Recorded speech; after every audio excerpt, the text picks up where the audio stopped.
Okay, तो हम बात कर रहे थे कि आपके डिग्री का जो ड्यूरेशन है वो 4 इयर्स और 8 सेमेस्टर्स है। एक साल में 2 सेमेस्टर्स होते हैं, 4 मंथ्स का ईच सेमेस्टर है।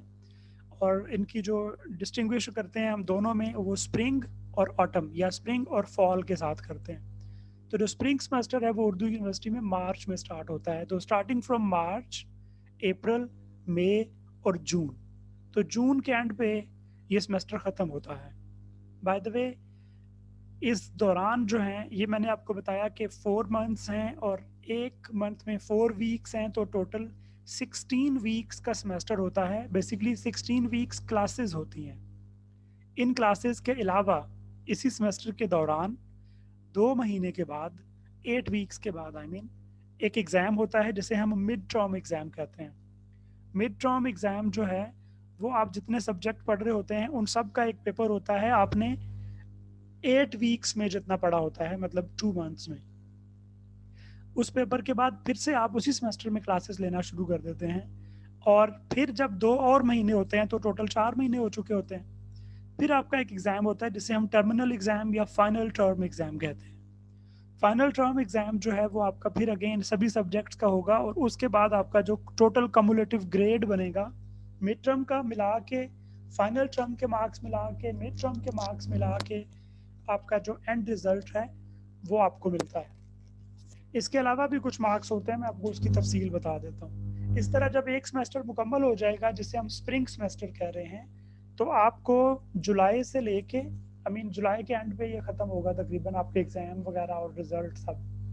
तो अगस्त और सितंबर 2 महीने छुट्टियां हो जाती हैं यूनिवर्सिटी में। उसके बाद अक्टूबर में नेक्स्ट फिर सेमेस्टर स्टार्ट होता है। तो अक्टूबर में जो सेमेस्टर स्टार्ट होता है वो इसी तरह से अक्टूबर, नवंबर, दिसंबर और जनवरी। जनवरी के बाद ज़ाहिर है, जैसे मैंने बताया कि इसमें से भी एक वीक क्लासेस नहीं हुई होंगी, मिड टर्म एग्ज़ाम हो रहा होगा। उसके बाद आपका फिर से जब जनवरी के एंड पे जाके फरवरी में आपके एग्ज़ाम होंगे, फरवरी में रिज़ल्ट कंपाइल होगा सब कुछ, और मार्च में फिर सेमेस्टर स्टार्ट हो जाएगा।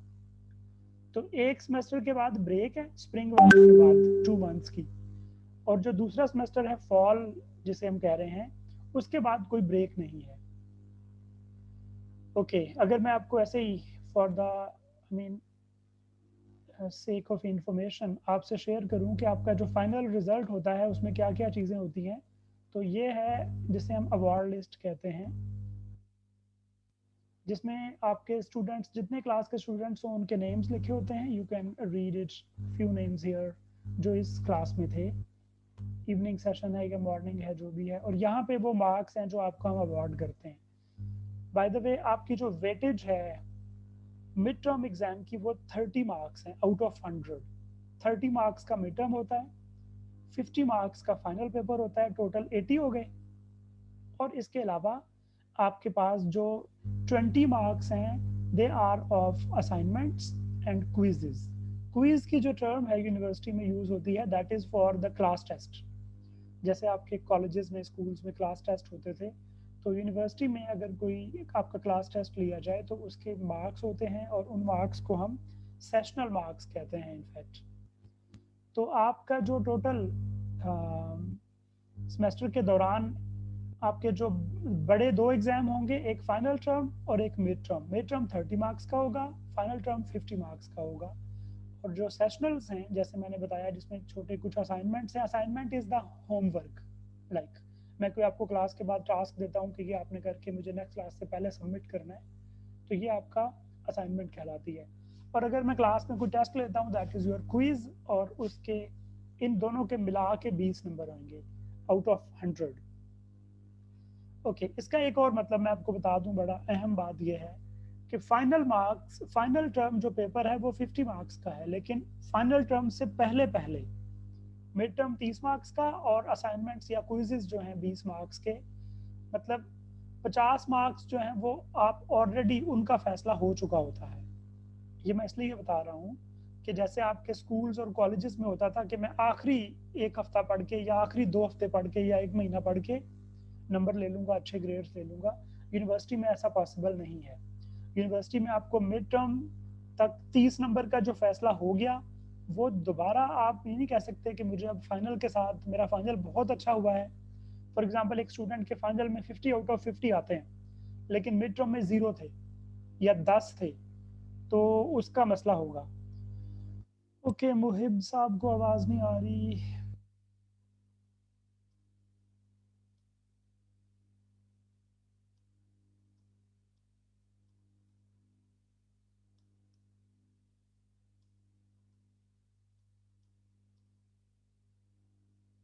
ओके, तो हम बात कर रहे थे कि आपका जो मिड टर्म एग्जाम है 30 नंबर का फैसला वहां तक हो जाता है, बाकी रह जाएंगे 80 फॉर एग्जांपल, बाकी रह जाएंगे 70, 50 प्लस 20। फिर उसमें से 20 नंबर का फैसला भी हो जाएगा फाइनल से पहले पहले, बाकी रह जाएंगे 50। तो अगर मेरे फाइनल में फर्ज करें कि एक स्टूडेंट है जिसके फाइनल में 45 मार्क्स हैं, 45 out of 50, I mean very good result, लेकिन उसके मिड टर्म में 0 हैं और असाइनमेंट्स में 0 हैं, तो वो स्टूडेंट फेल हो जाएगा, वो पास भी नहीं होगा। बेसिकली यूनिवर्सिटी में आपको सब्जेक्ट पास करने के लिए मिनिमम 50 मार्क्स चाहिए, मिनिमम 33 पे पास नहीं होते आप, 50 पे पास होते हैं। तो 50 आपको मिनिमम करने हैं। अच्छा, मैं आपको ये भी बता दूं कि यूनिवर्सिटी में डिग्री लेने के लिए आपको आपको जो है, आप अगर रफली डायरेक्ट एक नंबर बताऊं, तो हर सब्जेक्ट में रफली हर सब्जेक्ट में आपको कम से कम 65 मार्क्स चाहिए इंडिविजुअली।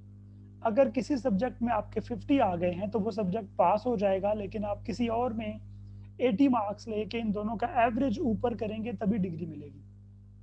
आपकी डिग्री के लिए जो मिनिमम CGPA है, CGPA क्या होता है हम इस पे बाद में बात करते हैं, वो होना चाहिए 2.5 out of 100 of course. I mean ये मैंने बाय डिफॉल्ट फर्ज कर लिया कि टोटल नंबर 100 है ना, जैसे यहाँ पे मैंने बताया 50, 30 और 20, तो 65 आउट ऑफ 100। आप ऐसा कर सकते हैं कि दो सब्जेक्ट्स में 50 लें, लेकिन बाकी सब्जेक्ट्स में आप 80 ले लें या 75 या 70 ले लें नंबर। तो ये आपकी ग्रेडिंग स्कीम लिखी हुई है। और ये साथ GP means grade point, total number है ग्रेड पॉइंट एवरेज, GPA।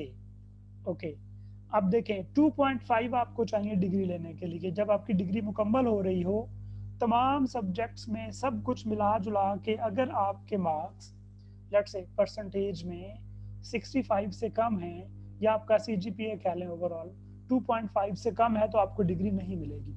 उस सूरत में क्या होगा, आपको 4 साल के बाद कहा जाएगा कि अगर आपके कुछ ऐसे कोर्सेज हैं जिनके मार्क्स 50 to 54 के दरमियान हैं, आप उनको इम्प्रूव करें। इम्प्रूव का मतलब ये होता है कि आप उनका पेपर दोबारा दें और उनमें कोशिश करें कि यहाँ में से कोई और नंबर आप मतलब ज़्यादा नंबर लें, ताकि आपका जो GP है वो बढ़ के CGPA में ऐड हो और आपका टोटल CGPA 2.5 से ऊपर चला जाए। अच्छा, अभी मैंने आपको क्या बताया है सिर्फ कि एग्जाम्स की टोटल टाइप्स कितनी है। Mid term exam after 2 months of the commencement of the classes, 50 marks का final term after the 4 months of the commencement of the classes, और 20 नंबर जो हैं ये कैसे होते हैं, ये आपकी पहली क्लास में भी कोई आपको जो आपके मतलब फैकल्टी मेंबर हैं, टीचर को हम मतलब टीचर नहीं कह रहे होते यूजुअली, फैकल्टी कह रहे होते हैं, दैट एक्चुअली मीन्स टीचर। तो जो आपका कोई भी फैकल्टी मेंबर जो आपको पढ़ा रहे हैं, अगर वो पहली क्लास में आपको कह दें कि आपकी 5 नंबर की ये असाइनमेंट है, तो आपको वो 5 नंबर गए 100 में से। अगर आपने वो असाइनमेंट नहीं की तो आपको बाकी 95 में से पूरे नंबर लेने हैं, जितने भी 65 चाहिए जो भी चाहिए। अगर कोई स्टूडेंट इन 20 को इग्नोर कर देता है कि जब टीचर ने कहा कि आपका क्लास टेस्ट होगा विच इज क्विज, क्विज होगा, आपने इग्नोर किया, खैर है, वो नंबर आपके 0 हो गए। 5 नंबर का क्विज था फर्ज करें, असाइनमेंट थी आपने जमा नहीं करवाई, आपने कहा खैर है, वो गए। आप इमेजिन करें कि 20 नंबर में से अगर आपके 0 हैं और आप अच्छा ग्रेड लेना चाहते हैं, तो अच्छे ग्रेड का मतलब होता है बाय द वे A। तो A का मतलब है कि आपको कम से कम 80 मार्क्स चाहिए। तो आप 50 प्लस 30 पूरे 80 तो नहीं ले पाएंगे, जाहिर है, तो आपका कभी A ग्रेड नहीं आ सकता। इसका मतलब है कि ये नंबर बहुत इंपॉर्टेंट है, ये बहुत आसान है लेना, लेकिन ये बहुत इंपॉर्टेंट है। फॉर एग्जाम्पल आप क्लास टेस्ट में नंबर लें, आप जो असाइनमेंट दी जाए टाइम पे सबमिट करवाएं, तो ये नंबर आपको बहुत फायदा कुशन देते हैं ओवरऑल जब आपका ग्रेड बनता है। ओके, मिड टर्म एक प्रॉपर जब यूनिवर्सिटी में आप होते हैं तो उसी तरह का पेपर है जैसे बोर्ड के फाइनल एग्जाम आपके होते हैं, बड़ा सख्ती के साथ और सब। आजकल ऑनलाइन क्लासेस में हम ओपन बुक पेपर लेते हैं। ओपन बुक पेपर ये होता है कि हम आपको पेपर शेयर करते हैं और आपको 3-4 घंटे का टाइम देते हैं और कहते हैं कि इस दौरान आप सॉल्व करके मुझे वापस भेज दें PDF बना के। उसका तरीका हम बाद में डिस्कस कर सकते हैं। आप किसी भी नेट से बुक से सर्च कर सकते हैं, आपको आज़ादी होती है। ओपन बुक पेपर का ये मतलब है। फाइनल भी ऐसे होगा, ऑनलाइन सेमेस्टर में तो ऐसे होगा, लेकिन जब आप रेगुलर पढ़ेंगे तो ये दोनों एग्जाम जो हैं वो फिर जैसे अब टिपिकल तरीका है एग्जाम देने का, याद करके समझ के आप जाते हैं पेपर में और लिखते हैं। ओके, अब हम बात करते हैं कि आपके, मैंने अभी बता दिया पेपर कितनी तरह के होने हैं। तो आपने पहले दिन से अगर कोई टीचर असाइनमेंट या क्विज कह रहा है तो उसको बड़ा सीरियसली लेना है। बाद में मतलब आपके वो नंबर नहीं मिलेंगे वरना आपको अगर वो रह गए तो। अब हम चलते हैं इधर आपके जो मार्किंग स्कीम है उस पर। तो आपके ये तीनों नंबर मिला के अगर 50 या 54 के दरमियान बनते हैं तो आपका डी ग्रेड है, और आपका इसको हमने एक नंबर दिया है ग्रेड पॉइंट GP जिसे कहते हैं, वो 1.5 है। इसकी तफसील मैं आपको बताता हूँ बाद में। इसी तरह अगर 55-64 तक हैं तो ग्रेड C है और GP इसका 2 है, and so on and so on and so on and so on. याद रखें सेमेस्टर सिस्टम में यूनिवर्सिटी में आप अपने नंबर नहीं किसी को बताते कि मेरे 500 में से 450 नंबर आए हैं, ऐसे नहीं होता। आप बताते हैं कि मेरा फर्स्ट सेमेस्टर में टोटल जो GPA है, ग्रेड पॉइंट एवरेज उसे कहते हैं, वो 3.5 है या 3 है या 2.5 है या 4 है, ये आप कहते हैं। बाय द वे मैं इस पे टाइम ज़ाया नहीं करना चाहता। अगर आप लोगों ने मेरी वो पहले वीडियोस सुनी है तो आपको समझ आ गया होगा कि ये कैसे कैलकुलेट करते हैं, 3.5 क्या है और टोटल आपका सेमेस्टर का GPA कैसे बनेगा। प्लीज टेल मी कि आपको पता है तो मैं इस पे बात ना करूं। जो मैंने पहले लिंक भेजा उसमें ये सब बातें थी। ओके, बाकी लोग भी आप वो सुन सकते हैं। अगर कोई समझ ना आए तो हम हियर टू आंसर दैट। अगर आपको किसी को सवाल है GPA के बारे में तो प्लीज आप मुझसे पूछ लें, मैं बता देता हूँ। अगर कोई सवाल नहीं है तो मैं इस पर दोबारा इतना वक्त नहीं लगाना चाह रहा, आपने उन वीडियोस में देख लिया होगा। अब हम आते हैं, अब बड़ा इंपॉर्टेंट बात है जो जो डायरेक्टली आपसे ताल्लुक है, जो आप सुनना भी चाह रहे होंगे, that is about your classes. तो यूनिवर्सिटी का इंट्रोडक्शन मैंने आपको बता दिया थोड़ा सा। मैंने आपको बता दिया कि आपको बड़ा सीरियसली डे 1 से हर टीचर की बात को जो है वो समझना है, और हर एग्जाम को बड़ा सीरियस लेना है। बाद में फिर मतलब मसला ना हो, बाद में आप सोच रहे होंगे कि हमें किसी ने बताया नहीं। मैंने आपको ये भी बताया हुआ है कि अगर कोई फॉर एग्जांपल अपनी क्लास में टॉपर है, गोल्ड मेडलिस्ट कैसे कोई बन सकता है, और क्या बातें हैं जो किसी को टॉपर को भी गोल्ड मेडलिस्ट नहीं बनाएंगी। ये सब बातें मैंने उन वीडियोस में बता दी हैं जो आपने पहले सुनी है, तो आई थिंक मुझे उन पे बात करने की ज़रूरत नहीं है। अगर आपका कोई सवाल हो तो yes, I am here to answer. Last but not the least, हम जो बातें सारी जो कर चुके, अब मैं आता हूँ आपकी क्लासेस के बारे में। देखिए, मैंने आपको शायद पहले भी बताया होगा कि आपकी क्लासेस जो हैं, अच्छा आपकी जो क्लासेस हैं, एक दिन में कितनी क्लासेस होंगी, ये सवाल आपका सही है। असल में इससे पहले आपको जानना पड़ेगा कि आपके फर्स्ट सेमेस्टर में टोटल कितने डिफरेंट कोर्सेज पढ़ने हैं आपने। तो आपके फर्स्ट सेमेस्टर के कोर्सेज हैं कैलकुलस 1। आप लोग सारे FSC करके आए हैं, अगर डिप्लोमा वाला कोई ना हो तो कैलकुलस वालों को पता है कि उसमें आप क्या पढ़ते हैं। आप स्टार्ट करेंगे लिमिट्स से, फंक्शंस, लिमिट्स, डेरिवेटिव्स, इस तरह से। फिर कैलकुलस 2 का एक कोर्स आएगा जिसमें आप फर्दर डेरिवेटिव्स और इंटीग्रेशन के नेक्स्ट वो चीज़ें पढ़ेंगे। हम ना, मैं आंसर करता हूँ आपकी बात का, पहले मैं आपको सब्जेक्ट्स बता लूँ कौन कौन से हैं, फिर आप पूछिएगा सवाल। तो आपका सब्जेक्ट है कैलकुलस 1 के नाम से एक, उर्दू के नाम से, इंग्लिश 1 के नाम से, 3 हो गए। इसके अलावा फिजिक्स का जो कोर्स है वो आपका है मैकेनिक्स। मैकेनिक्स भी आप लोग जानते हैं, फर्स्ट ईयर में जो आपने चैप्टर्स पढ़े थे ना मैकेनिक्स की, जो सारी चीज़ें फर्स्ट ईयर में जो फिजिक्स है उसमें ज़्यादा चैप्टर्स मैकेनिक्स के हैं, तो वो बातें होंगी सारी, मोशन के बारे में, वेक्टर्स के बारे में, circular motion and all that. तो आपका फिजिक्स का कोर्स जो है वो मैकेनिक्स है। मैथमेटिक्स का जो है वो कैलकुलस 1 है। इसके अलावा इंग्लिश, उर्दू, टोटल 4 हो गए। एक दूसरा कोर्स है आपका, उसका नाम है कंप्यूटर प्रोग्रामिंग। कंप्यूटर प्रोग्रामिंग का जो कोर्स है उसमें आपने एक लैंग्वेज पढ़नी है कंप्यूटर की विच इज C++। अगर कोई FSC करके आया तो उसे पता होगा, उसने C लैंग्वेज पढ़ी होगी, यहाँ पे C++ पढ़नी है आपने। ओके, उसी कंप्यूटर प्रोग्रामिंग वाले कोर्स में ही आपको पैरेलल आपको Microsoft Word, Microsoft Excel, Microsoft PowerPoint use करना सिखाया जाएगा ताकि आप कोई प्रेजेंटेशन या असाइनमेंट बना सकें।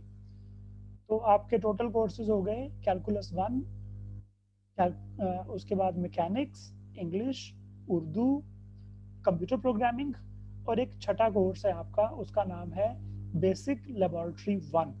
बेसिक लेबोरेटरी 1, बेसिक लेबोरेटरी 1 में बेसिकली आपने एक्सपेरिमेंट परफॉर्म करने थे रिलेटेड टू योर C++, जो आप पढ़ेंगे प्रोग्रामिंग उसके मुतालिक, मतलब आपने कंपाइलर में रन करने होंगे प्रोग्राम, और उसके अलावा जो मैकेनिक्स आप पढ़ते हैं उसके एक्सपेरिमेंट्स। तो अनफॉर्चुनेटली इस आपके सेमेस्टर में, क्योंकि ऑनलाइन सेमेस्टर है, तो मैकेनिक्स वाले एक्सपेरिमेंट आप परफॉर्म नहीं कर पाएंगे। वो जब आप यूनिवर्सिटी सेकंड सेमेस्टर में जाएंगे इंशाल्लाह तब कर लेंगे परफॉर्म।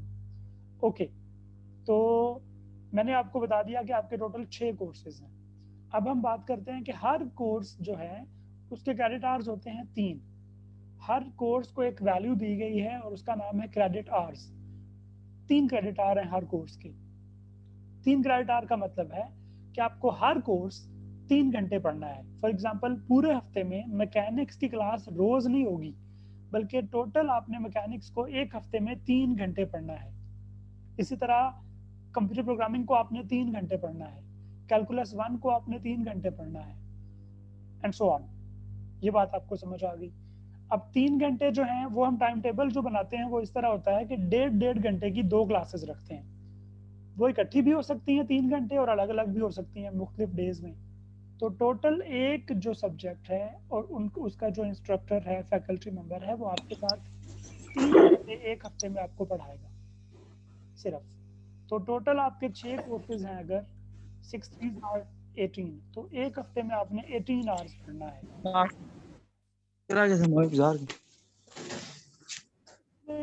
थोड़ा सा चेंज है मेरी इस बात में, वो मैं आपको भी बता देता हूँ। जो लैब्स होती हैं ना, लैब्स, उनके क्रेडिट आवर्स और थोड़ा सा फर्क होता है।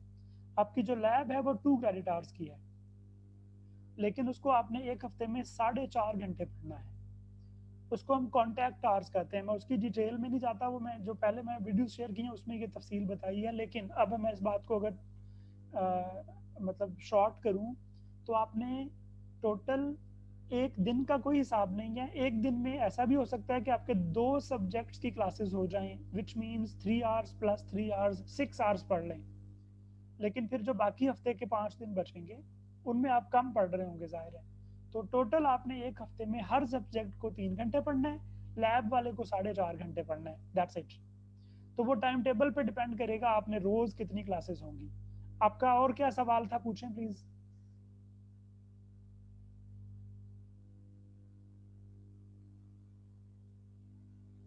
आपका सवाल था कोई, आप माइक ओपन करके भी पूछ सकते हैं। यहाँ पे किसी स्टूडेंट ने मुझे कहा था कि मुझे सवाल पूछना है।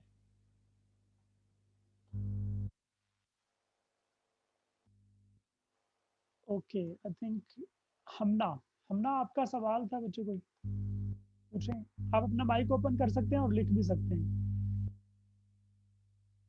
हाँ, आपकी लैब जो है वो अभी होगी, लेकिन आप उसमें सिर्फ कंपाइलर पे जो है ना प्रोग्राम रन, कंपाइलर क्या होता है, ये सब बातें आपको जो आपको सर पढ़ाएंगे वो बताएंगे ये तफसील कि कंपाइलर क्या है, इसका मतलब क्या है और इसमें क्या करना है आपने। नहीं, इट्स नॉट थ्योरी। आपने कंप्यूटर पे प्रोग्राम बनाने होंगे। आपको भी पता नहीं है ना मैं क्या बात कर रहा हूँ, जब आप करेंगे तो आपको समझ आ जाएगा। ठीक है। फिजिकली, अगर आप ये कह रहे हैं कि फिजिकली कोई, यस, फिजिकली कुछ नहीं करना आपको, कोई इंस्ट्रूमेंट उठा के इधर नहीं रखना, इंस्ट्रूमेंट को छेड़ना नहीं है, ये बात सही है। इन दैट केस आप थ्योरी पढ़ेंगे, इस तरह से आप कह सकते हैं। लेकिन आपने कंप्यूटर से बेसिकली काम लेना है तो वो that is not theory. Okay, तो ये है। अच्छा, आप लोगों की क्लासेस स्टार्ट होने के लिए जो मिनिमम रिक्वायरमेंट है वो है टोटल 10 स्टूडेंट्स हमें चाहिए मॉर्निंग में, जिसमें हम क्लास स्टार्ट कर सकें, और 10 चाहिए इवनिंग में। तो अभी तक जो मुझे फीडबैक मिला है उसमें इवनिंग के 3 स्टूडेंट हैं। टोटल हमारे इस ग्रुप में 14 स्टूडेंट्स हैं, एक मैं हूँ, टोटल 15 है। तो अगर 10 स्टूडेंट्स हैं मॉर्निंग में, तो हम आपकी क्लासेस जो हैं वो मंडे से स्टार्ट कर सकते हैं। इवनिंग वालों को अगर इवनिंग में हमारे 10 स्टूडेंट ना बने तो अनफॉर्चुनेटली हम ये इवनिंग में सेमेस्टर स्टार्ट नहीं कर पाएंगे। तो उनको दो ऑप्शंस दिए जाएंगे। पहला ऑप्शन ये है कि वो अपनी शिफ्ट चेंज कर सकते हैं मॉर्निंग में, लेकिन अगर वो जॉब करते हैं और उनके लिए मुमकिन नहीं है मॉर्निंग में पढ़ना, तो फिर उनको फीस रिफंड की जा सकती है।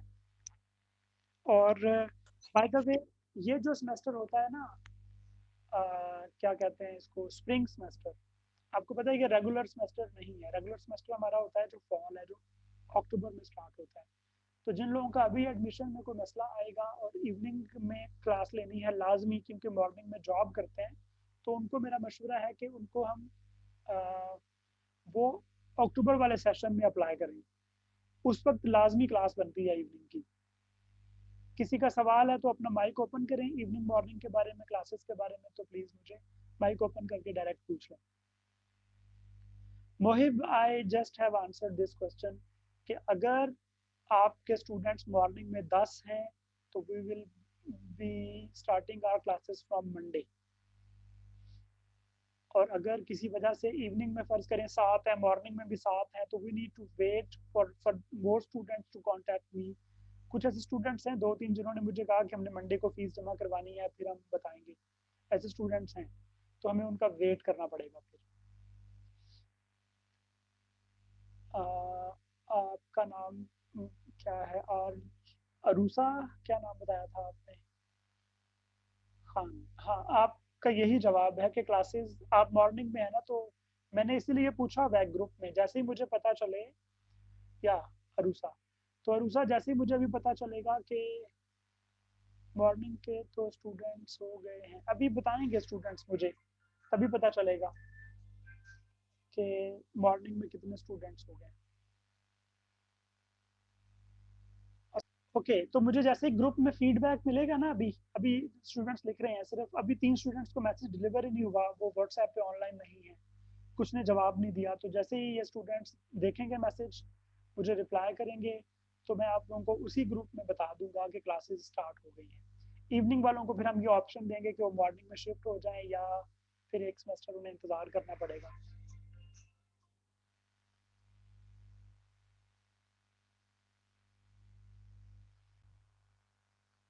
या कुछ? अस्सलाम वालेकुम सर, मोहिब बात कर रहा हूँ। जी मोहित बोलो। सर इवनिंग क्लास इवनिंग में मैंने एडमिशन लिया है, तो साथ साथ हम जॉब कर रहे हैं। तो अगर इसमें ना हुआ तो नेक्स्ट सेमेस्टर में हमें फिर दोबारा अप्लाई करना पड़ेगा या हमें कंसिडर कर लिया जाएगा इसी तरह? आप उसका तरीका, आप एक एप्लीकेशन फ्रीज कर देना, ठीक है? फीस जो अगले सेमेस्टर में चली जाएगी, फिर आपके वो 2,000 रुपये बच जाएंगे जो आपको अप्लाई करने पे लगाने पड़ते हैं।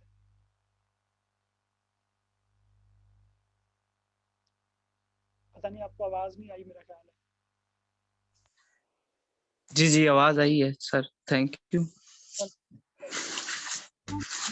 जाए ना क्लासेस की, तो फिर मैं आपको बताऊंगा तफसील, मैं आपके साथ इस पर प्रॉपर एक डिस्कशन करके आप सबका जो भी आपका फैसला होगा कि फीस रिफंड करनी है, जो भी करना है, आपको गाइड कर दूंगा उस तरह से कि अब आपको क्या करना चाहिए। ओके स्टूडेंट्स, तो आप लोग ग्रुप में जैसे ही मुझे सारे मैसेजेस आते हैं तो मैं आपको दोबारा से इंशाल्लाह ग्रुप में ही बता दूंगा। क्लासेस मंडे से मॉर्निंग की मुझे लग रहा है कि स्टार्ट हो जाएंगी इंशाल्लाह। कोई और सवाल तो नहीं है अभी?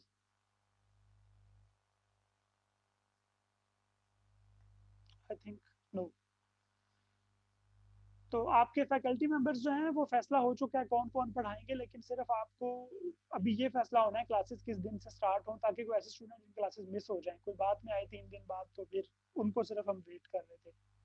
Timing of online classes of course morning की हैं तो मॉर्निंग में ही होंगी फिर, डोंट वरी। उस आप उसको, उसमें लिबर्टी होती है थोड़ी सी, आप टीचर जो आपके फैकल्टी मेंबर हैं उनके साथ मिलके कुछ इसको कर सकते हैं डिसाइड। आप लोग अपनी प्रेफरेंसेस भी मुझे बता सकते हैं, मैं उसको थोड़ा सा मॉडिफाई कर सकता हूँ टाइम टेबल को। हाँ, उसके क्रेडिट आवर्स के लिए हम मेकअप क्लासेस रखते होते हैं। मेकअप क्लासेस उनको कहते हैं जो मिस हो जाए उनको दोबारा से अरेंज करना। तो वो होंगी ऑफ कोर्स, वो टीचर्स आपको एक्स्ट्रा पढ़ाएंगे। नो ऐसा लाजमी नहीं है मिड्स के बाद नहीं, वो अभी भी ऐसा हो सकता है पहले वीक में ज़्यादा पढ़ा दें कुछ, लेकिन ये रूटीन की काम बात है, आपको परेशान होने की ज़रूरत नहीं है कि ये क्या होगा। आप इजी रहें, आपको खुद ही समझ आ जाएगी कि कोई मसला नहीं हो रहा। या तो thank you very much everyone जिन्होंने ये सेशन अटेंड किया। I am glad to talk to you and I am sorry for the inconvenience you are facing. तो yeah, we are going to start inshallah by Monday, don't worry please। ठीक है, thank you. I'm working as a bridge between you and your faculty members। आपको उन तक पहुंचाना मेरा यही काम है, लेकिन मुझे इनकन्वीनियंस से ज़ाहिर है बचाना है सबको, उन्हें भी और आपको भी। तो इंशाल्लाह इसको हम स्टार्ट कर रहे हैं जल्दी। Not necessarily the class timings मैं आपसे दोबारा शेयर करूंगा पूरी तफसील टाइम टेबल के साथ, कितने बजे कौन सी क्लास है। डेली ऐसा नहीं होता कि 8:30 पे क्लास हो रही हो, इसमें वेरिएशन आती है यूनिवर्सिटी में। कभी क्लास 12 बजे हो रही होगी, कभी किसी और टाइम पे हो रही होगी, तो वो सारी तफसील पर आपको बताई जाएगी पहले राइटिंग में, जो बताया जाएगा उसी के मुताबिक क्लासेस होंगी इंशाल्लाह। So thank you very much. This session is going to end in 1 minute and 20 seconds. I think we are done with our discussion. तो आप लोगों का शुक्रिया। आपका कोई सवाल हो तो you are free to ask me in the group और in private regarding your university और जो भी इस तरह के मसले आ रहे हैं। आपको बाद में भी कोई क्लासेस के स्टार्ट होने के बाद भी कोई मसला होगा तो इंशाल्लाह I'll be there to assist you. Unfortunately, I'm not teaching you in this semester. पढ़ा रहा होता तो ज़्यादा आप कंफर्टेबल होते शायद। तो जो लोग आपको पढ़ाएंगे इंशाल्लाह उनके साथ आप कोई भी सवाल जवाब पूछ सकते हैं, वो आपको बता देंगे। क्लासेस में मसला आ रहा हो तो मुझे बता दीजिएगा। आप सबका शुक्रिया।